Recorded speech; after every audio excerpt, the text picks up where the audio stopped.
She left an apology note on a stranger's car after accidentally scratching it in the rain. Honest, broke, just trying to do the right thing. What she didn't know, the car was protected by ancient magic that should have been impossible to touch. And the man who owned it was a vampire king who'd been searching centuries for someone exactly like her. The rain came down like bullets. Aster Rowan pedaled harder, her thighs burning as she navigated the slick streets of downtown Chicago. The plastic delivery bag strapped to her back felt like it weighed 100 pounds, though it only held 2 orders of pad thai and some spring rolls. Her phone buzzed again, the 3rd time in 2 minutes. She didn't need to check it to know what it said. Customer waiting. Please hurry. I'm trying, she muttered through gritted teeth, her voice lost in the roar of thunder overhead. She shouldn't have taken this shift. It was almost midnight. The storm had been predicted all day, and her bike's front light had been flickering for a week. But rent was due in 5 days, and she was still $40 short. 40 measly dollars that somehow felt impossible to scrape together between tuition, textbooks, and the fact that her campus dining card had run out last Tuesday. The business district loomed around her. All glass towers and polished stone, the kind of neighborhood where people wore watches that cost more than her entire year's tuition. Even the streetlights seemed brighter here, casting everything in a cold, bluish glow.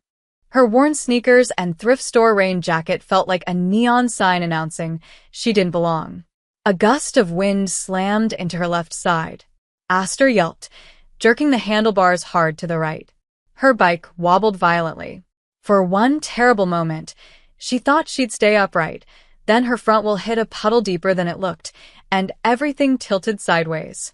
Her pedal scraped against something with a sickening screech. She managed to catch herself before falling completely, one foot slamming down onto the wet pavement. Her heart hammered against her ribs as she stood there, straddling her bike, rain pouring down her face.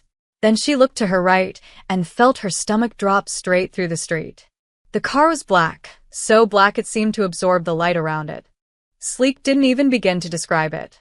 The thing looked like it had been carved from a single piece of obsidian, all sharp angles and predatory curves. Even in the rain, even in the dark, it gleamed like something from another world. And her pedal had just gouged a jagged line straight across the driver's side mirror. No, no, no, no, no, no. Aster's hands shook as she leaned her bike against a nearby lamppost and approached the car. The scratch was deep, really deep. The kind of scratch that didn't just need touch-up paint. The kind that needed the whole mirror replaced. Maybe the whole door. She pulled out her phone with trembling fingers and typed into Google, "Black luxury car mirror repair cost." The first result made her knees weak, $800 to $2,500 depending on make and model. Oh God, her voice came out as a squeak. She looked around wildly, hoping to see what? Someone who could help? Someone who could tell her this was all a bad dream. The street was empty. Just her, the rain, and this impossibly expensive car that she'd just destroyed. Wait. What kind of car even was this? There was no logo she recognized, no Mercedes emblem, no BMW badge. Just a small, intricate symbol on the back that looked almost like a coat of arms. Old-fashioned. European, maybe. Her delivery app buzzed again, angry and insistent. Aster made a decision born of pure panic. She grabbed her backpack, yanked out her statistics notebook, and tore out a page with shaking hands. Her pen kept slipping on the wet paper, but she managed to scratch out a message. "I am so sorry about your mirror. I was delivering food, and the wind knocked me into your car. This is all the cash I have right now, $20, but please call me, and I'll pay for the rest. I promise." I'm really sorry. Aster Rowan 555-0147. She read it over 3 times, her vision blurring with tears that had nothing to do with the rain. $20. It was laughable. Insulting, probably. But it was literally every bill in her wallet, her emergency money for the week, the cash she'd been planning to use for groceries. She folded the 20 inside the note and looked around for somewhere to put it. The car was locked, obviously. She couldn't just shove it through a window. Finally, She spotted the windshield wiper and carefully tucked the paper underneath, using a piece of tape from her backpack to keep it secure. For a moment, she just stood there in the pouring rain, staring at her pathetic apology note flapping in the wind. Then she grabbed her bike and ran. She pedaled like her life depended on it, not caring that she was going the wrong direction, not caring that her customer was probably furious by now. She just needed to get away from that car, from that street, from the crushing weight of knowing she'd just ruined something that probably cost more than her parents' house. It wasn't until she was 6 blocks away, gasping for breath under a bus stop awning, that a different kind of panic set in. She'd left her phone number. Her real phone number. Whoever owned that car was going to call her, and when they did, they'd demand money she absolutely did not have. They might even involve the police. Was hitting a parked car a crime? Could she go to jail for this? Aster pulled out her phone and stared at it, half expecting it to ring immediately with an angry stranger demanding payment. But the screen stayed dark. The only notification was from the delivery app. Order canceled. Customer refunded. Your completion rating has been affected. She closed her eyes and let her head fall back against the bus stop's plexiglass wall. This was, without question, the worst night of her life. What she didn't know, what she couldn't possibly know, was that 6 blocks away, a tall figure in an immaculate black suit was standing in the rain, reading her note with an expression of profound fascination. And that the scratch she'd left wasn't just a scratch. It was glowing. Aster woke to her phone vibrating like an angry hornet. She'd barely slept. Every time she'd closed her eyes, she saw that sleek black car and imagined police officers knocking on her dorm door. Around 4 a.m., she'd finally given up and started researching bankruptcy procedures for college students. The results had not been comforting. Now, squinting at her phone screen in the gray morning light, she saw an unknown number. Her stomach clenched. This was it. The car owner. Or their lawyer. Or the police. Her finger hovered over the decline button. Then she remembered her note. Her promise to pay. Hiding would only make things worse. She answered. Hello. Her voice came out scratchy and small. Miss Rowan. It wasn't a question. The voice on the other end was male, smooth as expensive whiskey, with an accent she couldn't quite place. British, maybe? But not quite. There was something old-fashioned about the way he pronounced her name, drawing out each syllable with precise formality. Yes. Aster sat up in bed, suddenly very aware that her roommate's side of the room was empty. Jessica always spent weekends at her boyfriend's place. There was no one to hear if this conversation went badly. My name is Alistair Voss. I believe you left me a note last night. Aster's mouth went dry. Yes. I'm so sorry. I know the money I left isn't nearly enough, but I promise I'll pay for everything. I can set up a payment plan, maybe $50 a month? I know that's not much, but I'm a student and… Miss Rowan, his voice cut through her rambling like a knife, through silk. Please breathe. She realized she'd been talking without inhaling. She sucked in air, her hands trembling so badly her phone nearly slipped from her grip.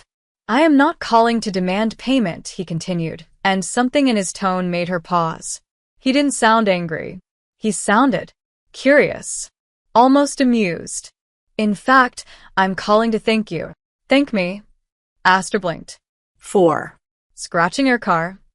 For your honesty, there was a pause, and she could hear something in the background. Classical music, maybe? In my experience, most people who damage another's property simply flee.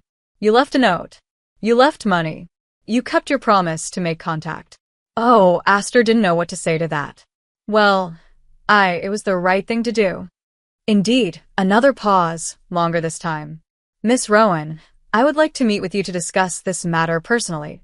Every true crime podcast Aster had ever listened to started screaming warnings in her head.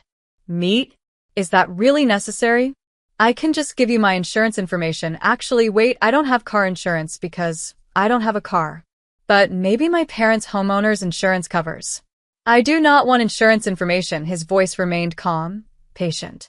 I would simply like to meet the young woman honest enough to leave an apology note in a thunderstorm. Shall we say this afternoon? 3 o'clock. I don't know if that's. There is a cafe called Aurelius on North Michigan Avenue. Have you heard of it? Astor had definitely heard of it. Aurelius was the kind of place that appeared in magazines with titles like Chicago's Most Exclusive Dining. She'd walked past it once and had been too intimidated to even look at the menu posted outside. I can't afford. You will be my guest, naturally. I insist. Something in his voice changed, became more serious. Miss Rowan, I give you my word that you are in no danger from me. I simply wish to speak with you for a few minutes. After that, if you choose never to see me again, I will respect your wishes entirely. Astor chewed her bottom lip. This was insane. She should hang up right now and block this number. But something in his voice, that weird formality, that genuine-sounding gratitude, made her hesitate. Besides, if she refused to meet him, he might actually pursue legal action. At least if she showed up and apologized in person, maybe he'd go easy on her. Okay, she heard herself say. 3 o'clock. Aurelius. Excellent. I look forward to it, Miss Rowan. He hung up before she could respond. Astor sat in her narrow dorm bed, staring at her phone. The call had lasted less than 3 minutes, but she felt like she'd just agreed to something much bigger than a coffee meeting. She pulled up Google and typed, Alastair Voss, Chicago. The results made her breath catch. The first hit was a Forbes article from 2 years ago. Mysterious billionaire Alastair Voss acquires historic Chicago properties. There were a few more articles, all vague, something about private investments, historic preservation, international business. But no photos. Not a single picture of the man, which struck her as deeply weird in the age of social media. One article mentioned he was notoriously private and rarely seen in public. Another called him ageless, in a way that seemed like it was trying to be poetic, but just came off strange. Astor put her phone down and pressed her hands against her face. She'd scratched a billionaire's car. A mysterious, potentially eccentric billionaire who apparently never let anyone take his picture and spoke like he'd walked out of a Victorian novel. This day was going to be very, very long. Aurelius was even more intimidating than Astor had imagined. The cafe occupied the ground floor of a restored building that looked like it belonged in Paris, not Chicago. Tall windows framed in dark wood, velvet curtains the color of wine, and inside, through the spotless glass, she could see chandeliers that probably cost more than a car. A normal car, anyway. Not the kind she'd scratched. Astor looked down at her outfit and wanted to disappear. She tried, really tried. Her nicest jeans, a black sweater without any holes, the boots she saved for job interviews. But standing outside Aurelius, watching well-dressed couples glide through the entrance, she felt like a child playing dress-up. A doorman in an actual uniform opened the door before she could touch the handle. Good afternoon, miss. Name for your reservation? Oh, I'm meeting someone. Alastair Voss. The doorman's expression changed instantly. His professional smile became something else. Was that fear? No, not fear exactly. Deference. The kind of reaction reserved for celebrities or heads of state. Of course. Right this way, please. Inside, the cafe smelled like expensive coffee and fresh flowers. The lighting was soft and golden, and every table seemed to be occupied by people who looked like they'd never worried about rent in their lives. Astor caught a glimpse of herself in a gilt-edged mirror and barely recognized the nervous girl staring back. The doorman led her past the main dining area to a private corner booth separated from the rest of the room by frosted glass panels. As they approached, a man stood up, and Astor's breath caught in her throat. Alastair Voss was beautiful in a way that made her forget how to form words. He was tall, over 6 feet easily, with dark hair swept back from a face that belonged in a museum. Sharp cheekbones, a strong jaw, and eyes so dark they looked black in the cafe's golden light. He wore a charcoal suit that fit him like it had been painted on, and when he moved to greet her, it was with a fluid grace that seemed almost inhuman. But it was his eyes that froze her in place. They locked onto hers with an intensity that made her feel like he was reading every thought in her head. Miss Rowan, he extended his hand. Thank you for coming. His hand was cold when she shook it, not unpleasantly so, but noticeably cool despite the warmth of the cafe. Please sit. Aster slid into the booth, hyper-aware of every movement. Alistair sat across from her, and she noticed how the cafe staff gave their corner an unusually wide berth. A waiter appeared within seconds, practically bowing as he set down a pot of tea and 2 porcelain cups. Will there be anything else, Mr. Voss? Not at the moment, Daniel. Thank you. The waiter retreated so quickly, he nearly stumbled. Everyone here seems really, Aster searched for a polite word. Respectful of you. I own the building. Alistair poured tea into both cups with practiced precision. They are exceptionally well compensated for their discretion and service. Cream? Sugar? Just sugar. Please, Aster watched him add exactly 1 spoonful to her cup before sliding it across to her. You own this whole building. Several buildings in this district, actually. He raised his own cup but didn't drink, just held it between his hands. But we're not here to discuss real estate. We're here to discuss your remarkable honesty. Aster wrapped her hands around her teacup, grateful for something to do. I really am sorry about your car. If you could just tell me how much the repairs will cost. The car has already been repaired. She blinked. Already? But it's only been, 12 hours. I have efficient mechanics. He tilted his head slightly, studying her with those unsettling dark eyes. Miss Rowan, may I ask you something unusual? Sure. How did you manage to scratch the car? Aster frowned. I told you in the note. The wind knocked me off balance, and my pedal hit. Yes, but how? He leaned forward slightly, and she caught a whiff of his cologne. Something expensive and faintly spiced, like old libraries and winter nights. That car has extensive protection, advanced security features. The fact that you were able to damage it at all is rather extraordinary. I don't understand. Are you saying I'm in more trouble because I scratched a car with good security? Something flickered across his face. Amusement? Frustration? No, Miss Rowan. I'm saying the car should have been impossible to damage by conventional means. Aster laughed nervously. Are you joking? Because I literally just fell into it with a bike pedal. There's nothing special about that. He didn't laugh. Didn't even smile. Just kept watching her with that unblinking intensity that was starting to make her skin prickle. You're being serious, she said slowly. Entirely. Your car has. What? Force fields. Something like that. Aster set down her teacup. Okay, I think maybe I should go. This is getting really weird, and I have studying to do. What do you know about your family history, Miss Rowan? The question stopped her mid-slide out of the booth. What?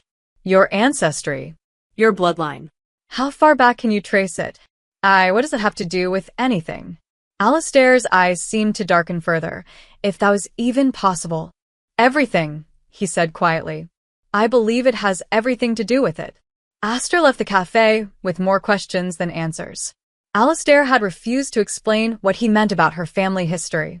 When she'd pressed him, he'd simply said, I need to be certain before I say more, and then insisted she take his card, a heavy black rectangle with just his name and a phone number embossed in silver.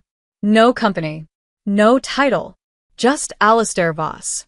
Call me if anything unusual happens, he'd said as she left. Like what? You'll know. Now, 2 days later, Aster was starting to understand what he meant. It started small, a feeling of being watched as she walked across campus. She'd turn around and find no one there, just empty sidewalks and rustling trees. Once, she could have sworn she saw someone standing beneath her dorm window at 2 a.m., but when she looked again, they were gone. You're being paranoid, she told herself, hunched over her laptop in the library. That weird meeting just freaked you out. But then there were the shadows. Aster had never paid much attention to shadows before. They were just there, part of the background. But now she couldn't stop noticing how they moved wrong. How the shadow of a tree branch would stretch toward her even when the wind blew the opposite direction. How the darkness in the corner of her dorm room seemed to pulse when she wasn't looking directly at it. She started sleeping with the lights on. Jessica noticed when she came back Sunday night. You okay? Her roommate dropped her overnight bag on her bed, eyeing Aster suspiciously. You look like you haven't slept in a week. Just stressed about midterms, Aster forced a smile. You know how it is. But Jessica was already distracted by her phone, texting her boyfriend, and didn't push further. That night, Aster woke at 3:17 a.m. to the sound of tapping. Top, top, top. She lay frozen in bed listening. It was coming from the window. Probably a branch, she told herself. Just a branch in the wind. Except there were no trees close enough to touch their third-floor window. Top, top, top. Slowly, heart hammering, Aster turned her head toward the window. The curtain was partially open, revealing the dark sky beyond. And dozens of crows perched on the narrow ledge outside. They sat in perfect silence, beady eyes all fixed on her window. Not moving, not cawing, just watching. One of them tapped its beak against the glass again. Top, top, top. Aster yanked her blanket over her head and didn't look at the window again until sunrise. When she finally worked up the courage to check, the crows were gone. But there were scratches on the glass, thin, deliberate marks that definitely hadn't been there before. Okay, she whispered to herself. That's not normal. That's really not normal. She thought about calling Alistair. Her hand even hovered over his card, which she'd tucked into her wallet. But what would she say? Hi, some birds were acting weird? He'd think she was losing it. Maybe she was losing it. She made it through her morning classes in a fog, jumping every time someone walked too close behind her. During lunch, she sat in the dining hall and became convinced that the guy 3 tables over was staring at her. When she looked directly at him, he turned away, but she could feel his eyes on her as soon as she looked down. By Wednesday evening, Aster was ready to admit something was seriously wrong. She was leaving her evening seminar when she noticed the man following her. Tall, wearing a long dark coat despite the mild weather. He stayed exactly half a block behind, matching her pace perfectly. When she sped up, he sped up. When she slowed down, so did he. Aster's mouth went dry. Campus security had sent out warnings about muggings last month. She pulled out her phone, trying to decide who to call. Campus police? Alistair. She ducked into the science building, planning to lose him in the maze of hallways. But when she glanced back through the glass doors, he was gone. Relief flooded through her. Just paranoia after all. She was really losing it. The lights in the hallway flickered, then went out completely. Aster stood in the sudden darkness, her breath coming in short gasps. Emergency lighting kicked in after a moment, bathing everything in an eerie red glow. The building was supposed to be full of students studying for midterms, but the hallway was silent as a tomb. Hello? Her voice echoed strangely. Something moved at the far end of the hall. A shadow that was darker than the others, flowing along the wall like liquid. Aster ran. She burst out the side exit and didn't stop until she reached her dorm, taking the stairs 2 at a time, fumbling with her key card. Her hands shook so badly it took 3 tries to unlock the door. Jessica wasn't there. The room was empty and dark. But there was something on Aster's desk that made her blood run cold. A piece of paper. Cream-colored, expensive-looking. The kind of stationery that cost more than her textbooks. Written in elegant script, it said. Stay away from the car's owner. This is your only warning. Aster grabbed her phone with trembling hands and pulled up Alistair's number. He answered on the first ring. Miss Rowan. Something unusual is happening, she said, her voice breaking. You were right. Something is very, very wrong. Alistair told her to stay in her room and lock the door. He'd said it in that calm, commanding voice that somehow made her feel both safer and more terrified at the same time. But after hanging up, Aster couldn't just sit there. The threatening note sat on her desk like a coiled snake, and every shadow in the corner seemed to be reaching for her. Jessica wouldn't be back until tomorrow. She was alone, and she needed answers. The scratch. That's where this had all started. Whatever was happening, the shadows, the crows, the threats, it began the moment her bike pedal scraped that impossibly expensive car. Aster grabbed her jacket and headed out before she could talk herself out of it. The parking garage was only 15 minutes away by bus. She'd looked up the address on her phone. Alistair's building was in the Gold Coast, naturally. The kind of luxury high-rise with a doorman and probably a separate elevator for the penthouse.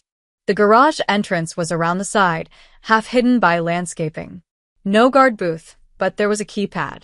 Aster slipped in behind a Tesla, keeping her head down and walking like she belonged there. The garage was eerily quiet for 9 p.m. Her footsteps echoed off concrete as she descended to the lower level. She remembered the car had been parked near a private entrance, and there were only a few spots down here marked reserved. Then she saw it. The black car sat beneath a flickering fluorescent light, and Aster's breath caught.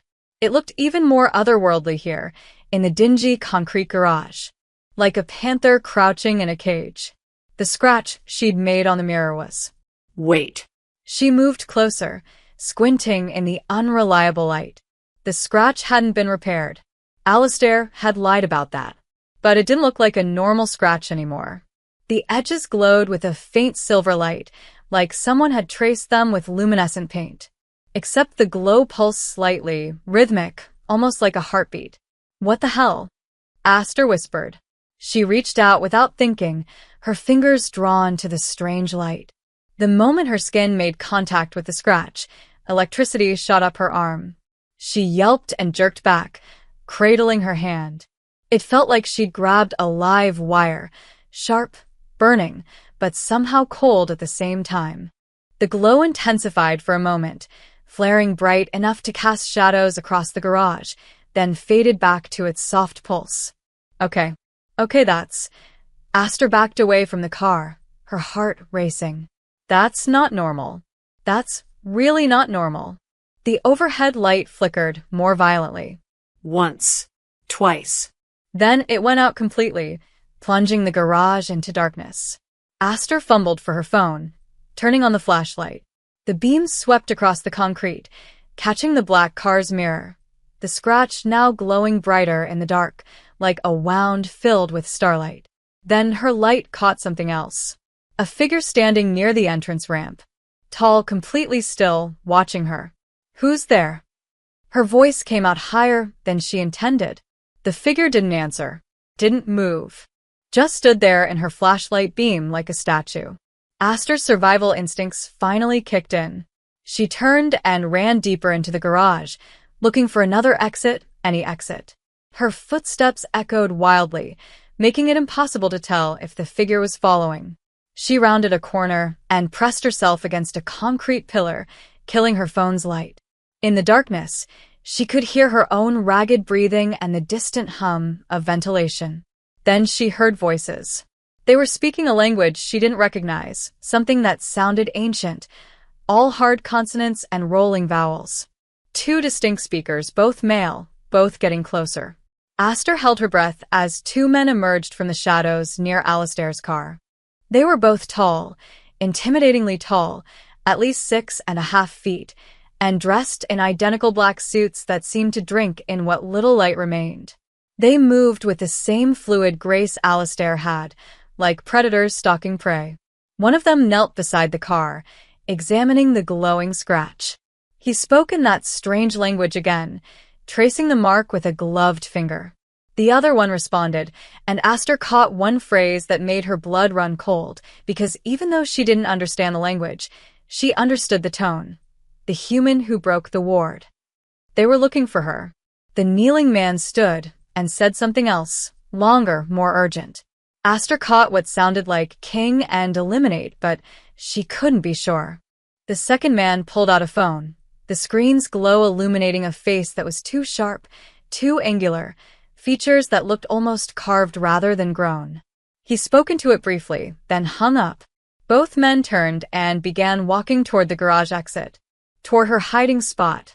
Aster's pulse thundered in her ears. She looked around frantically and spotted a door-marked stairs about 20 feet away. If she could just reach it before they saw her. She waited until they were facing away, then ran. Her sneakers slapped against concrete. One of the men shouted something in that foreign language. Heavy footsteps followed. Aster hit the stairwell door at full speed, slamming it open and taking the stairs 3 at a time. Up. She had to go up, had to reach the street, had to. She burst out onto the sidewalk, gasping for air, and immediately collided with someone. Strong hands steadied her. Miss Rowan. Alistair's voice was tight with barely controlled anger. I told you to stay in your room. There are men in the garage. Aster grabbed Alistair's arms, not caring how desperate she sounded. Two of them looking at your car, talking about someone who broke a ward and eliminating. I know. Alistair's jaw tightened. That's why I told you to stay away. Behind them, the garage door burst open. The two men emerged, moving with that same unsettling grace. When they saw Alistair, they both stopped abruptly and bowed. Not a casual nod, but a deep, formal bow. Like subjects greeting royalty. Alistair said something sharp in that strange language. Both men straightened, their expressions unreadable. One of them responded, gesturing toward Aster. She caught the word that sounded like human and another that might have been breach or break. English, Dante, Alistair commanded. She deserves to understand. The taller of the two men, Dante, apparently, shifted his dark eyes to Aster. Up close, she could see how wrong he looked. His skin was too pale, almost translucent. His eyes too large.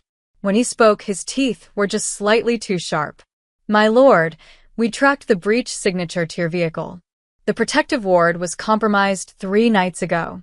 Standard protocol requires we identify and assess the threat. There is no threat, Alistair said coldly. With respect, my lord, any human capable of breaking a blood ward is a Category 5 security risk.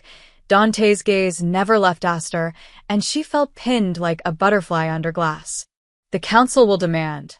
The council will demand nothing. Power thrummed through Alistair's voice, the kind of authority that ended arguments before they began. This human is under my personal protection. You will report that the breach was an accident and has been contained. The second man spoke for the first time. My lord, if she carries the old blood. That is not your concern, Marcus. It is when rival houses learn of it. Marcus took a step closer, and Aster instinctively backed against Alistair. The moment word spreads that a ward breaker has surfaced, every faction from here to the East Coast will be hunting her. They'll use her to breach strongholds, steal artifacts, break centuries-old defenses. And if they can't use her, they'll kill her to prevent others from doing so. The words hung in the cold night air. Aster's mind reeled. Wardbreaker? Factions? What the hell are these people? Then we ensure word doesn't spread, Alistair said quietly. Dante shook his head. Too late. The breach was detected by multiple houses. Our sensors aren't the only ones that monitor blood wards in the city. By now, at least 4 other factions know something happened here. He paused. And Lady Moorgrave has already made inquiries. Something flickered across Alistair's face. Anger? Fear? Moorgrave. Her envoy arrived at the court an hour ago, asking about unusual ward activity in your territory. Alistair cursed under his breath in that foreign language. It sounded vicious. Who's Lady Moorgrave? Aster's voice came out smaller than she intended. And what's a wardbreaker? What are you people talking about? All 3 men looked at her. In the streetlight, their eyes caught the light strangely, reflecting it back like animals' eyes in headlights. That's when it clicked. The cold hands. The 2 sharp features. The way they moved. The ancient language. The talk of houses and territories and impossible protective wards on cars. Oh my God, Aster whispered. You're not human. Silence fell over the group. Dante and Marcus exchanged glances. Alistair's expression remained carefully neutral. Miss Rowan. That's why everyone at the cafe was afraid of you. That's why these guys bowed. That's why. Her voice rose with each word. What are you? Some kind of. She couldn't say it. It sounded insane. This was Chicago, not some fantasy novel. Things like that didn't exist. But Dante smiled, showing those 2 sharp teeth, and suddenly she knew. Vampire, he said, almost gently. The word you're looking for is vampire. Aster's knees buckled. Alistair caught her before she hit the pavement, his cold hands steadying her with surprising gentleness. "Breathe," he commanded. Slowly. In and out. You're. She couldn't get enough air. The world tilted sideways. "I was going to explain," Alistair said, and for the first time since she'd met him, he sounded almost apologetic. "But not like this. Not in a parking garage with my guards threatening you." "We weren't threatening," Marcus started. "You mentioned elimination protocols." Alistair cut him off sharply. "How is that not a threat?" Dante stepped forward. "My lord, decisions must be made. If Lady Moregrave is already sniffing around, we need to either secure the girl or what?" Alistair's voice dropped to something dangerous. "Complete that sentence very carefully, Dante." The big man fell silent. Aster looked between the three of them. 3 vampires, her mind supplied helpfully, 3 actual vampires, and felt hysteria bubbling up in her chest. "I scratched a vampire's car," she said faintly. "I left a $20 bill for a vampire." Despite the tension, Marcus's lips twitched. To be fair, it was very polite. "This isn't funny." Aster's voice cracked. "People want to kill me because I can break magic wards? I didn't even know magic wards were real." "Miss Rowan," Alistair turned her to face him, his dark eyes boring into hers. "I need you to trust me." Can you do that? "I don't even know you." "I know. But right now, I'm the only thing standing between you and people far worse than Dante and Marcus." His grip on her shoulders tightened. "Come with me. Let me explain everything. Let me protect you. And if I say no..." His expression grew grim. "Then you won't survive the week." Aster sat on her library desk chair, arms wrapped around herself, while Alistair Voss, vampire, billionaire, and apparently someone very important, stood by the window like a sentinel. She'd agreed to let him escort her back to campus. What choice did she have? Dante and Marcus had disappeared into the night with promises to secure the perimeter, whatever that meant. Now it was just her and Alistair in the deserted 4th-floor study room she'd claimed as her own during exam season. "So," she said, her voice hollow, "vampires are real." "Yes. And I can break your magic defenses." "Yes. Because of my bloodline." "Correct." Alistair turned from the window. In the harsh fluorescent light, she could see him more clearly. The 2 perfect features, the absolute stillness, when he wasn't deliberately moving. How had she missed it before? "Your ancestors were called ward breakers. They were human mediators, negotiators between vampire houses during the treaty wars of the 1700s. Their blood was modified, enhanced, made immune to vampire enchantments so they could move freely between territories without being compelled or controlled." Modified how? "Old magic. Blood rituals. The specifics were lost when the Wardbreaker families were wiped out." He moved closer, his movements fluid and predatory. "Or so we thought. Clearly, at least one family survived." Aster's head spun. "My family is completely normal. My dad's an accountant. My mom teaches kindergarten. We're from Ohio. Bloodlines can hide for generations. Skip members entirely. But the gift always resurfaces eventually." His eyes locked on hers. "You touched my car, a vehicle warded with blood magic that should have repelled any human touch. Instead, you broke through it like it wasn't there. Do you understand how rare that is? How valuable?" "I don't want to be valuable," Aster said quietly. "I want to go back to worrying about midterms and rent money. That life is over."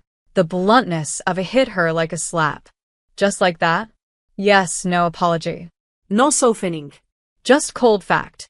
The moment you scratched that car, you announced yourself to every vampire within 100 miles. They will come for you, Miss Rowan. To use you. To study you. To weaponize you against their enemies. Then I'll go home. Leave Chicago. They can't find me if I... They will find you anywhere." Alistair's voice was flat. "Vampires have existed for thousands of years. We have resources, connections, and patience your kind cannot fathom.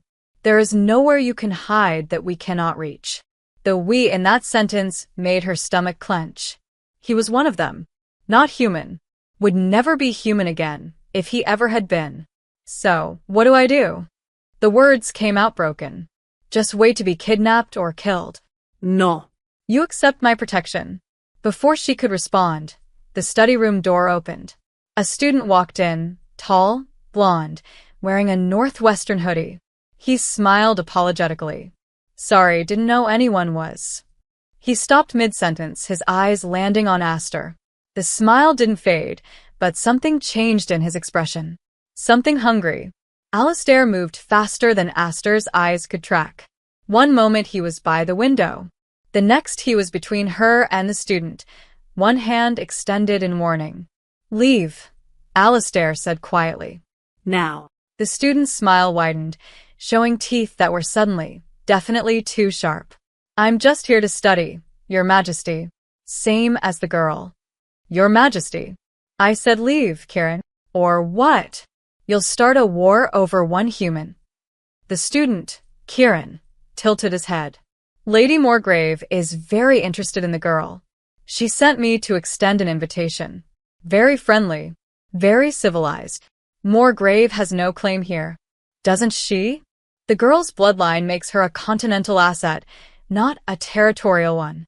Moregrave argues that ward breakers should be managed by the council, not hoarded by individual houses. Kieran's eyes never left Aster. She could be very useful. Help us breach some of those annoying old wards protecting Blackthorn strongholds. Maybe even crack open a few ancient vaults. She's not a tool. Everything's a tool, if you know how to use it. Aster saw Alistair's shoulders tense. When he spoke, his voice carried absolute authority and barely restrained violence.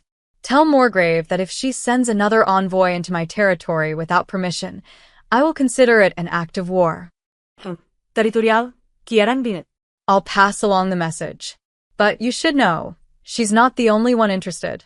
Word's spreading fast. Chicago's going to get very crowded very soon. He backed toward the door, still smiling that horrible smile. See you around, Aster Owen.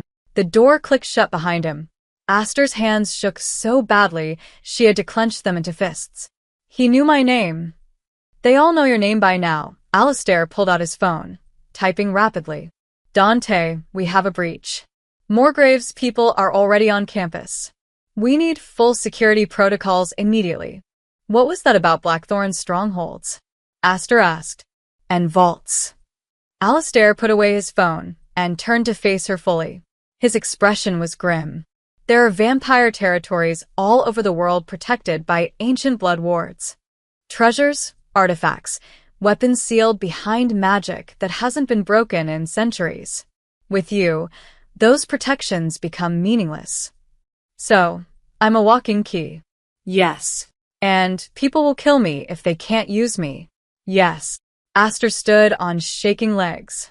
Then tell me how to protect myself. Teach me. Give me, I don't know, holy water? Crosses? Whatever works on vampires. None of that works. Then what does? Alistair's dark eyes softened slightly. Me, he said simply.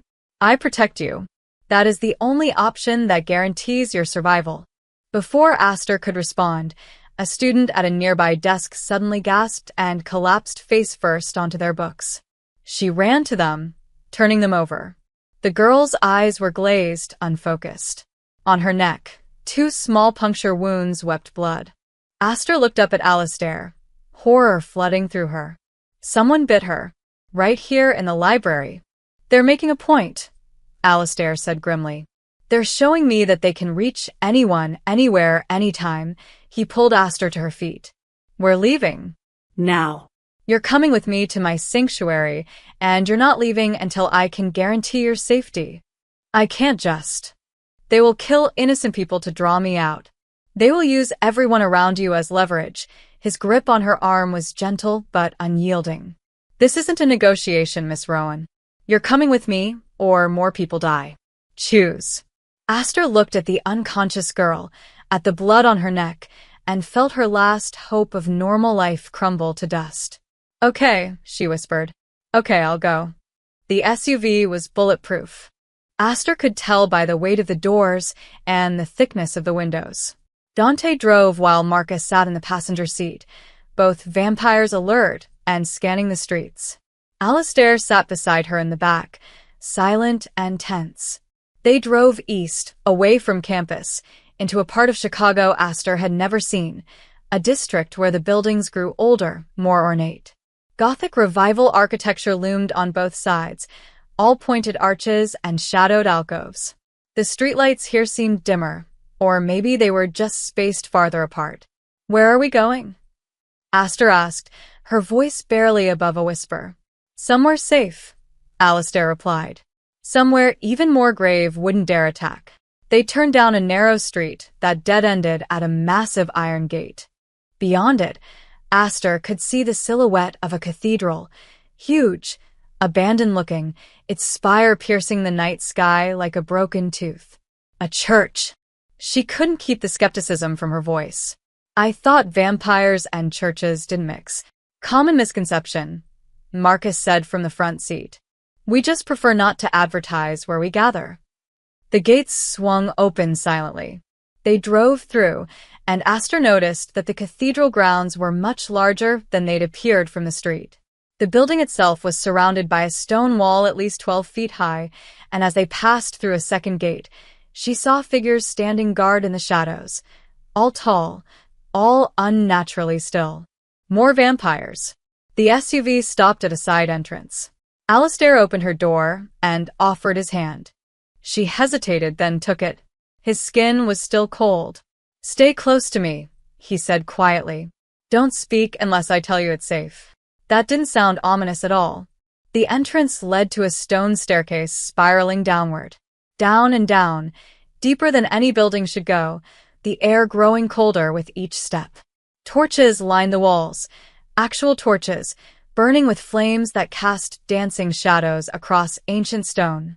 Finally, they reached the bottom and emerged into a massive underground chamber. Astor's breath caught. It was a cathedral beneath a cathedral, a vast space carved from living rock, with vaulted ceilings that disappeared into darkness above. Dozens of vampires filled the space, some standing in small groups, others sitting at long stone tables. They were dressed in everything from modern suits to what looked like clothing from centuries past. And when Alistair entered, every single one of them stopped what they were doing. Then, as one, they knelt. The sound of bodies dropping to the stone floor echoed through the chamber. Dozens of vampires, all on one knee, heads bowed. "Your Majesty," they said in unison, their voices creating an eerie harmony. Astor felt her legs go weak. "Majesty," she whispered to Alistair. His jaw tightened. "There are things I haven't told you yet. You think." He led her through the kneeling crowd, and as they passed, vampires raised their heads to stare at her. Some looked curious. Others looked hungry. One woman with silver hair and crimson eyes smiled with too many teeth, and Astor had to look away. They reached a raised platform at the far end of the chamber. On it sat a throne, and not a metaphorical one. An actual throne carved from black stone, inlaid with silver symbols that hurt to look at directly. Alistair turned to face his court, and when he spoke, his voice carried through the entire chamber, without him raising it. "This is Astor Rowan. She is under my personal protection. Anyone who harms her, threatens her, or attempts to use her answers to me directly," his eyes swept across the assembled vampires. "This is not a request. This is a decree." A vampire in an old-fashioned coat stood up, clearly a breach of protocol based on the shocked gasps that followed. "Your Majesty, with respect, the girl is a ward breaker. She belongs to the council, not to any individual house. She belongs to no one," Alistair said coldly. "She is a free human under royal protection. Lady Moregrave will not accept this. Neither will the other houses. Then they can bring their grievances to me personally." Alistair's voice dropped to something deadly. "I am still king of this territory. Or has someone forgotten that?" The vampire sat down quickly, bowing his head. Alistair gestured, and Dante stepped forward with a leather-bound book, ancient, with pages that looked like vellum. He opened it to a specific page covered in handwritten text and strange symbols. "Miss Rowan," Alistair said, his tone softer now. Please come here. Aster climbed the platform steps on shaking legs. Up close, she could see that the throne's silver inlays were actually writing, the same strange language she'd heard Dante and Marcus speaking. Alistair took her hand and pricked her finger with a silver needle so quickly she barely felt it. A drop of blood welled up, and he let it fall onto the page. The moment her blood touched the vellum, the entire page erupted in golden light. The assembled vampires gasped. Several stood up, staring in shock. Impossible, someone whispered. The light spread through the page, illuminating text that hadn't been visible before. Aster watched, mesmerized, as words appeared in English, as if translating themselves for her. Bloodline verified, House of Ashenheart, first wardbreakers, treaty bearers, breakers of the Iron Seal. More text scrolled across the page. Names, dates, all glowing with that same golden light. The last entry made her heart stop. Living heir confirmed, Aster Rowan, born 2004, Chicago, Illinois. Last of the Ashenheart line. Last. Aster's voice cracked. What do you mean, last? Alistair's expression was grim. Your bloodline was thought extinct. The Ashenheart family was hunted to extinction in 1847 during the Purge Wars. Vampire factions wanted to ensure no warbreakers could ever threaten their strongholds again, he paused. Somehow one branch of your family survived. Went into hiding. Lived as normal humans for over a century. Until I scratched your stupid car. Despite the tension, several vampires chuckled. Alistair closed the book gently. Until you scratched my car and announced yourself to the world, he turned to face his court. This girl is the last wardbreaker in existence. That makes her the most valuable and the most endangered. Human alive. A female vampire with elaborate braids stood. Then we protect her, your majesty. She saved our kind once before during the treaty wars. We owe the Ashenheart line a debt. Others murmured agreement, but not everyone looked convinced. Alistair raised his hand for silence. There's more. Miss Rowan, what do you know about your family history? Specifically your father's side. Not much. Dad doesn't talk about his family. I know his parents died when he was young, and he was raised in foster care. That fits the pattern. Survivors going dark, hiding their children. Alistair's eyes held hers. Your existence changes everything. With a living wardbreaker, we could access sealed archives, recover lost artifacts, even negotiate new treaties with houses that have been locked away for centuries. Or, a cold voice said from the shadows, she could be used to destroy us all. A tall woman emerged from a side passage, elegant, deadly, with hair like spilled ink and eyes that glowed faintly red. The vampires around her backed away instinctively. Alistair's entire body went rigid. Morgrave. You dare enter my sanctuary uninvited. Lady Morgrave smiled. Oh, Alistair. When has a locked door ever stopped me? Lady Morgrave moved through the chamber like a shadow made flesh.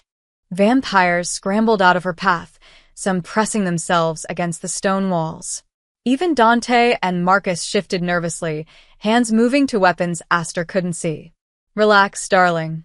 Morgrave purred, ascending the platform steps without permission. I'm not here to fight. I'm here to negotiate. There is nothing to negotiate. Alistair positioned himself between Morgrave and Aster. The girl is under my protection. Yes, yes. Very noble, Morgrave waved a dismissive hand. Her nails were filed to points and painted the color of dried blood. But have you told her the full truth yet? About what she is. What she can do. Aster's stomach clenched. What is she talking about? Don't play games, Morgrave, Alistair warned. Games? I'm offering clarity. Morgrave's red eyes fixed on Aster, and it felt like being pinned by searchlights. Tell me, little warbreaker, did our king mention that your bloodline wasn't just immune to vampire magic? That your ancestors could do so much more? Enough power rippled through Alistair's voice, making the torches flicker. But Morgrave only smiled wider. She deserves to know what she's inherited. What runs through those delicate veins? She took another step forward. The Ashenheart family didn't just break Ward's child. They could nullify vampire abilities entirely. Compulsion, enhanced speed, even our healing. All of it stopped working in their presence. Do you know what that means? Aster shook her head mutely. It means you're not just a key. You're a weapon. The only weapon that can truly harm us. The chamber erupted into chaos. Vampires shouted over each other, some demanding Aster be locked away, others calling for her execution. The woman with silver hair from earlier hissed like a cat, fangs fully extended. Silence. Alistair's voice cracked through the chamber like thunder. Instant quiet fell. Lady Morgrave has said enough. Alistair's eyes had gone completely black. No whites, no iris, just pools of darkness. You will leave my sanctuary immediately, or I will remove you by force. Such hostility. Morgrave sked, but began backing toward the stairs. I simply thought the girl should understand her true value before making any decisions about her future. She paused at the bottom step. Oh, and Alistair? The council convenes in 3 nights to discuss the Warbreaker situation. They'll expect you to bring her. Refuse, and they'll come take her themselves. She vanished up the staircase, moving too fast for Aster's eyes to follow. The moment she was gone, the chamber exploded into whispered conversations. Aster heard fragments. Can't let her live. Could destroy our defenses. The king is compromised. Clear the chamber, Alistair commanded. All of you. Now. The vampires filed out, some reluctant, others moving with inhuman speed.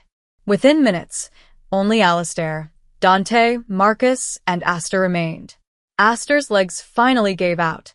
She sat down hard on the throne steps, her mind reeling. Is it true? Can I actually nullify your powers? Alistair exchanged glances with Dante before answering. We don't know. The historical records are incomplete. Some texts suggest that trained warbreakers could create zones where vampire abilities cease to function. Others claim it was exaggeration. He crouched before her, bringing himself to eye level. But if it is true, it would explain why so many factions want you dead or controlled. How do we find out? Aster heard herself ask. How do I know what I can actually do? Tests, Dante said grimly. With vampire abilities. On you. Absolutely not, Alistair snapped. My lord, she needs to know her capabilities. If Morgrave is right, if she can truly nullify our powers, she needs to learn control before the council meeting. Otherwise they'll see her as nothing but a threat, Marcus finished quietly. And threats get eliminated. Aster stood on shaking legs. Then test me. Show me what I can do. Miss Rowan. Stop protecting me from information, she said, surprised by the steadiness in her own voice. I'm already in this. I might as well understand what this actually means. Alistair studied her for a long moment, then nodded slowly. Very well. But we start small, he turned to Dante. Bring the testing relics from the vault. And someone fetch Eleanor. She's the oldest here. She'll remember how the old tests were conducted. 20 minutes later, Aster stood in a smaller chamber off the main hall. An elderly vampire. Though elderly seemed wrong for someone who looked maybe 60 but claimed to be over 400, arranged various objects on a stone table. These are all imbued with vampire magic, Eleanor explained, her voice carrying a faint French accent. Wards, protective charms, compulsion stones. If your bloodline is active, you should be able to feel them. Perhaps even disrupt them. Aster reached toward a small silver amulet. The moment her fingers brushed it, the amulet flared bright blue, then cracked down the middle. Eleanor's eyes widened. Mon Dieu. What? What did I do? That ward has protected my household for 2 centuries. Eleanor picked up the pieces with trembling hands. You shattered it with a touch. They tried another object, a ring inscribed with protective runes. It crumbled to dust in Aster's palm. Then a locked box that supposedly only opened for vampire blood. Aster touched the lock, and it clicked open immediately. By the 5th test, Eleanor was laughing, a sound somewhere between delight and terror. She is the real thing. A true Ashenheart. I thought I would never see another. You knew one? Astor asked. I knew your ancestor, Catherine Ashenheart, in 1842. Beautiful woman. Brilliant negotiator. Eleanor's smile faded. She was murdered along with the rest of her family 5 years later, during the Purge. I watched her burn. The words hung in the air like smoke. They burned them. Astor's voice came out small. Fire was the only way to ensure no trace of the bloodline remained. Eleanor met her eyes. Vampire abilities might not work on ward breakers, but fire kills everyone the same. That's why they did it. Burned entire families in their homes while they slept. Astor felt sick. My family, my real family, they were all murdered because of what they could do. Because of what they represented, Alistair corrected quietly. He'd been watching from the doorway, silent until now. Power. Freedom from vampire control. The ability to expose our secrets, access our sanctuaries, reveal our hiding places to the world. So now you're stuck protecting the one thing your kind wanted extinct. Yes, no hesitation. I am. Why? Astor turned to face him fully. Why risk a war with other vampires over one human? Alistair was quiet for a long moment. When he finally spoke, his voice was softer than she'd ever heard it. Because 300 years ago, a ward breaker saved my life. Negotiated my release when I was captured by a rival house. She owed me nothing, risked everything, and asked for nothing in return. His dark eyes held hers. I swore then that if I ever had the chance to repay that debt, I would. Her name was Catherine Ashenheart. Astor's breath caught. My ancestor. Your great-great-great-grandmother, most likely. I didn't know she'd had children. I thought the purge had succeeded. He moved closer. But now you're here, the last of her line. And I will not let history repeat itself. I will not let them burn you like they burned her. The council convened at midnight in a neutral territory, an abandoned theater in the loop that had been converted into a vampire meeting hall decades ago. Astor sat in a private box overlooking the main floor, flanked by Dante and Marcus. Alistair had insisted she stay hidden until the formal presentation. Below, vampires from across North America filled the velvet seats. Astor recognized the different factions by their clothing. Some wore modern suits, others period dress from various centuries. Lady Morgrave sat in the front row, looking like a queen herself in a gown of midnight silk. How many are there? Astor whispered. 200, maybe more, Marcus murmured. Representatives from every major house east of the Mississippi. This is the largest gathering in 50 years. And they're all here because of me. Yes. Astor's stomach churned. Through the velvet curtain, she watched Alistair take the stage. He wore full ceremonial dress, a long black coat with silver embroidery, looking every inch the vampire king. When he spoke, his voice carried through the theater, without amplification. I have called this council to address the matter of Astor Rowan, the discovered wardbreaker. Immediate uproar. Vampires shouted over each other, some standing, others bearing fangs. Lady Morgrave remained seated, smiling like she'd won a prize. Alistair raised one hand, and silence fell. The girl is under my protection. She has broken no laws, harmed no vampire, and poses no threat to those who leave her in peace. No threat. A vampire with a thick Russian accent stood. She can dismantle wards that have protected our strongholds for centuries. She could walk into any sanctuary and expose us all. She could, Alistair agreed calmly. But she won't. I have her oath. The oath of a human means nothing, someone else shouted. It means everything to her, Alistair countered. Unlike some here, she actually possesses honor. More shouting. Astor gripped the box's railing, watching the chaos unfold. Then Lady Morgrave stood, and the theater fell silent. Your Majesty, she said, her voice dripping false courtesy. We all admire your sentimentality toward the Ashenheart line. But the council cannot allow such a powerful asset to remain in private hands. She turned to address the room. I propose the girl be placed under council custody. Neutral territory. Protection from all houses, in exchange for her cooperation in certain historical matters. You mean using her to raid sealed vaults? Alistair said flatly. I mean preserving vampire history. Morgrave's voice rose. There are archives sealed for millennia. Treaties hidden behind blood wards. Knowledge we've lost because we cannot access our own ancient strongholds. The girl could help us reclaim our past. Murmurs of agreement rippled through the crowd. And what happens when you've used her for your purposes? Alistair asked.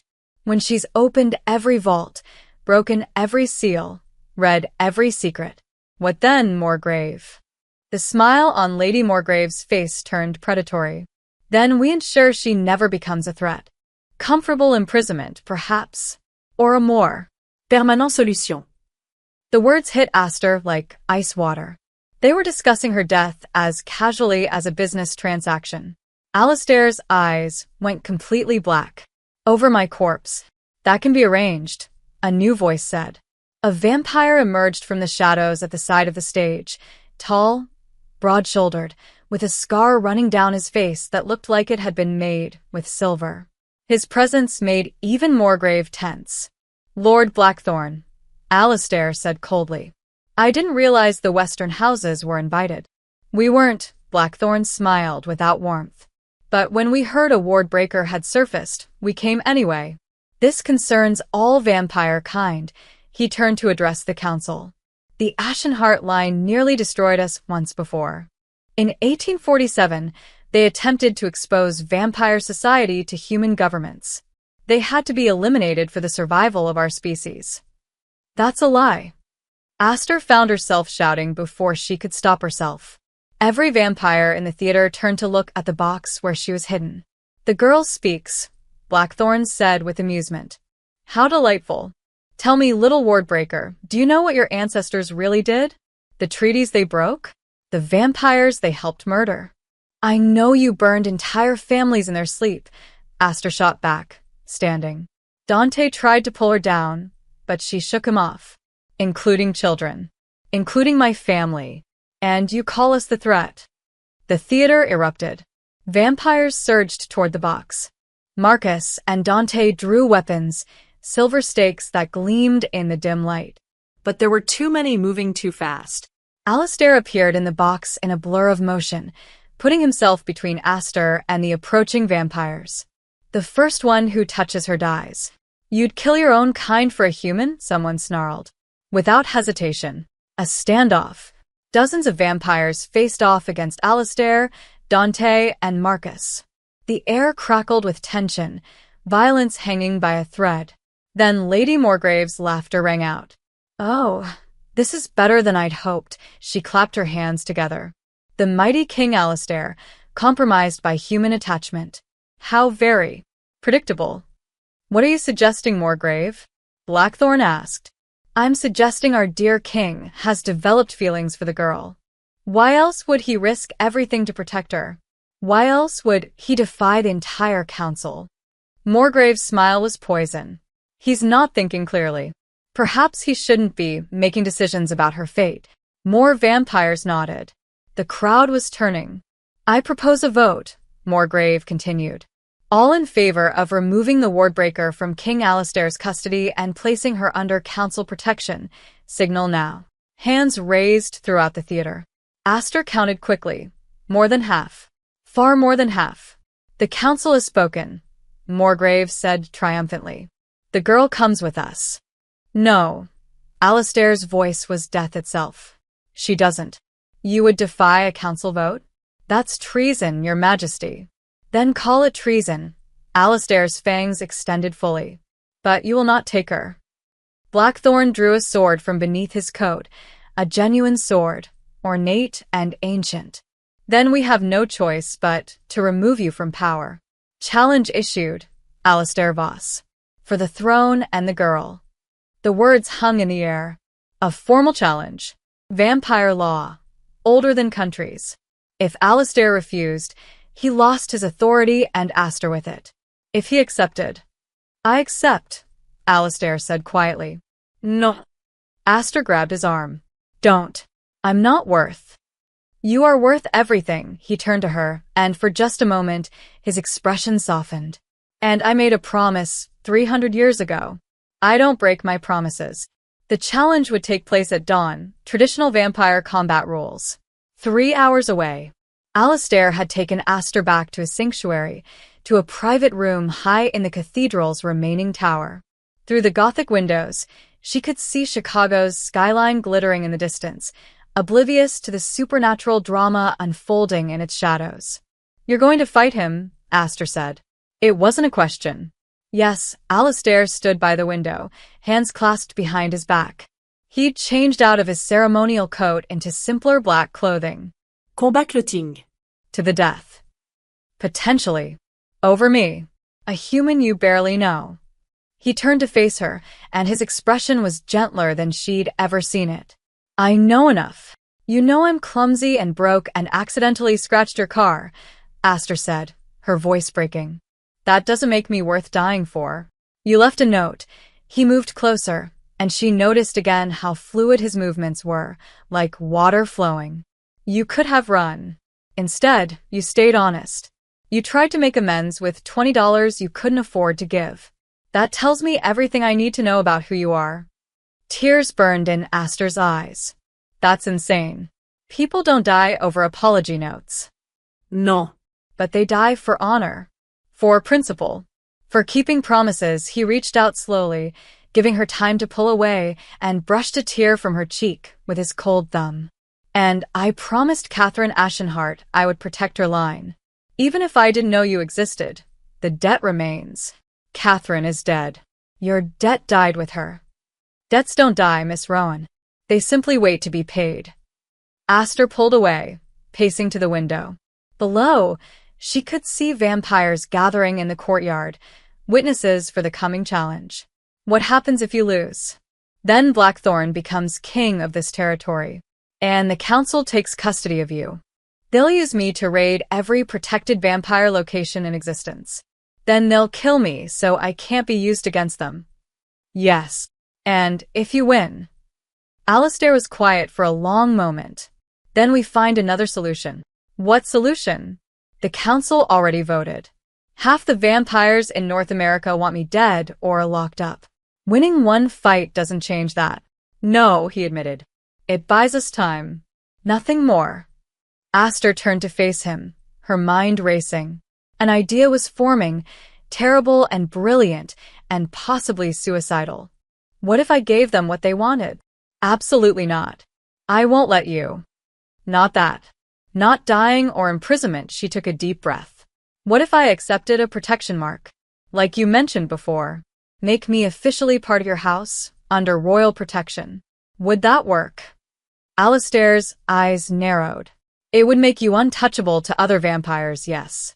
The mark would identify you as mine, under my authority and protection. But Miss Rowan, that mark is permanent. It would bind you to me for life. Better than being dead. It's not that simple. He moved closer, his expression conflicted. The mark would give me certain rights over you.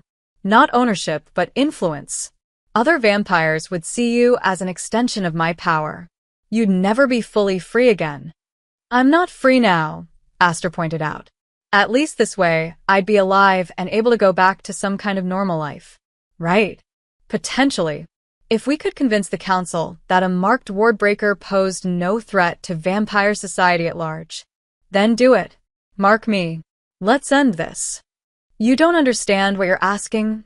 Alistair's voice dropped to something almost anguished. The mark is blood magic. My blood in your veins, creating a permanent connection between us. You would feel my emotions. I would know when you were in danger. Our lives would be bound together in ways humans aren't meant to experience. But I'd be alive. And you wouldn't have to fight a death match at dawn. That's not the point. Then what is the point? Aster's voice rose. Your pride? Your honor? I'm trying to save your life, and you're worried about whether I'll regret a magical tattoo. It's not a tattoo, Miss Rowan. It's a bond. One that cannot be broken, even by death. The words hung between them. Even by death. Aster repeated slowly. Meaning if you die, I'm still marked? Yes. And if I die? His jaw tightened. I would feel it. I would know the moment your heart stopped. Aster processed this, her mind working through the implications. So, if you're marked to me, you have a vested interest in keeping me alive. And the council would know that. They'd know that killing me would be the same as attacking you directly. Yes. It would make you a political asset rather than a liability. Harming you would be tantamount to declaring war on my house. Alistair studied her carefully. You're smarter than you give yourself credit for.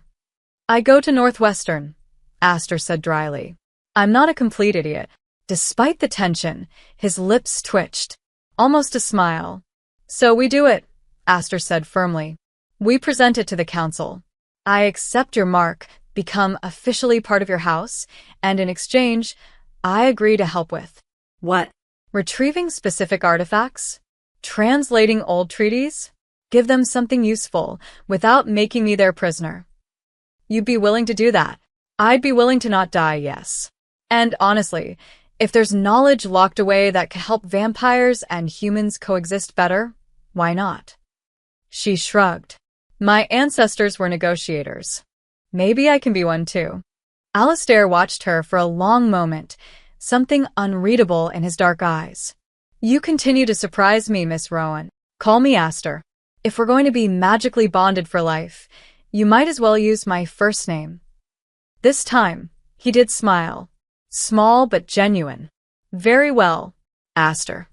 The way he said her name, soft, careful, like he was tasting it, made something flutter in her chest that had nothing to do with fear. We'll need to present this before the challenge, Alistair said, switching back to practical mode. If the council sees merit in the proposal, they may call off the fight entirely. And if they don't... His expression hardened. Then I fight Blackthorn, and we hope I win. You will win, Aster said with more confidence than she felt. And then we'll figure out the rest together. Together, Alistair repeated quietly, as if testing the word. Then he extended his hand. Very well. Partners in this madness. Aster took his cold hand and shook it firmly. Partners. Dawn broke over Chicago in shades of gold and crimson. Aster stood on the cathedral tower's balcony, watching the city wake up below. Somewhere down there, people were getting coffee, heading to work, complaining about traffic, living their normal human lives. She'd never be one of them again. Behind her, she heard Alistair's footsteps. Almost silent, but she was learning to recognize them. The council has agreed to hear our proposal, he said quietly. But they want the marking done publicly. Before witnesses. To make sure it's real? To make sure it's binding. Once marked, you become untouchable under vampire law. But there's no going back, Aster. He moved to stand beside her, both of them watching the sunrise. After this, your life changes forever. It already changed. The night I crashed into your car, she glanced at him. At least this way, I get to choose the change. They returned to the underground chamber, where the council had reconvened. More vampires had arrived overnight. Word had spread fast. Aster recognized faces from the theater, plus dozens of new ones. All here to witness history. Lady Morgrave sat in the front row, looking furious. Lord Blackthorn stood near the platform, hand resting on his sword hilt. Neither looked happy about losing their fight. Alistair addressed the assembly, his voice carrying the weight of centuries. The wardbreaker, Aster Rowan, has agreed to accept my protection mark. In exchange, she offers her services as a neutral negotiator and historical consultant. She will assist in accessing sealed archives, under supervised conditions, but will not be used as a weapon or imprisoned. And what's to stop her from exposing us all? Blackthorn demanded. The mark itself, Eleanor said, rising from her seat. The ancient vampire carried a leather tome, the same one from before. Blood magic creates a binding. If she betrays vampire society, she betrays the king who marked her. The consequences would be severe. How severe? Someone asked. Death, Eleanor said simply. The mark would consume her from within. It's an old magic. unbreakable and absolute. Aster's stomach clenched, but she kept her expression neutral. Alistair had warned her about this detail. The mark wasn't just protection, it was a leash of sorts. Insurance that she'd keep vampire secrets. I accept those terms, Aster heard herself say. Her voice only shook a little. The council voted. This time the majority agreed barely. Moorgrave and Blackthorn voted against, but enough others saw the political advantage of having a controlled wardbreaker. Then let it be done, the Russian vampire from before declared. Mark her, your majesty. Make her yours. Alistair turned to Aster. Something conflicted in his eyes. Last chance to run. I don't run, she said softly. I leave apology notes and face my consequences. He almost smiled. The marking ceremony was simpler than Aster expected. Alistair used a silver knife to cut his palm. Black blood welled up, looking wrong in the torchlight. Then he cut her wrist, and she bit back a gasp at the sting. He pressed their wounds together. The moment their blood mixed, Aster's entire body lit up with cold fire. She felt Alistair's presence flood into her, centuries of memories, emotions, power that made her human mind reel. She gasped, nearly falling, but he caught her with his free hand. Breathe, he murmured. Let it settle. Don't fight it. She tried. God, she tried. But it was like drinking an ocean. Too much. Too fast. Then something shifted. The flood became a stream, then a trickle. The connection stabilized, settling into a constant low hum at the back of her mind. She could feel Alistair there, his concern, his protectiveness, and beneath it all, something warmer that surprised her. He cared. Genuinely cared, not just because of a 300-year-old debt. When she opened her eyes, she found him watching her with relief. Look at your wrist, he said quietly. She did. Where the cut had been, a mark now glowed, a silver symbol that looked like intertwined thorns forming a crown. Beautiful and unmistakably magical. The assembled vampires knelt again, but this time, they bowed to both of them. Hail the king, they intoned. And hail the ward breaker under his protection. Lady Moorgrave looked like she'd swallowed glass, but even she bowed. 2 weeks later, Aster sat in her dorm room, trying to focus on a psychology essay. Jessica was at her desk, obliviously scrolling through social media. Everything looked normal, but nothing was. The mark on her wrist was hidden under a leather bracelet, but she felt it constantly, a reminder of the supernatural world she was now part of. Dante and Marcus took turns following her around campus, pretending to be graduate students. Other vampires watched from a distance, some curious, others still hostile. But they didn't attack. The mark kept her safe. Her phone buzzed. A text from Alistair. Council has requested your assistance with a sealed archive in Boston. Next month. Will require 2 days. Are you willing? Aster typed back. What's in the archive? Peace treaties from the 1700s. Might help establish better human-vampire protocols for the modern age. She thought about it. About her ancestor Catherine, who'd saved Alistair's life and helped broker peace between warring factions. About the Ashenheart legacy, not weapons, but bridges between worlds. I'm in, she typed. When do we leave? Another text came through, and this time she could feel his amusement through the mark. Our first diplomatic mission. Try not to crash into anything. Despite everything, Aster laughed. Outside her window, a crow landed on the ledge, one of Alistair's watchers keeping guard. But this time, it didn't tap threateningly. It just sat there, part of her new strange reality. Aster returned to her essay, the mark warm against her skin. Her life as a normal college student was over. But maybe, just maybe, her life as something more had just begun. She'd left an apology note on a vampire king's car and somehow survived. If she could do that, she could handle anything. Even being the last wardbreaker in a world full of vampires. Even being bound to a centuries-old king who'd risked everything to protect her. Even being the bridge between two worlds that desperately needed to learn to coexist. She smiled to herself and kept writing.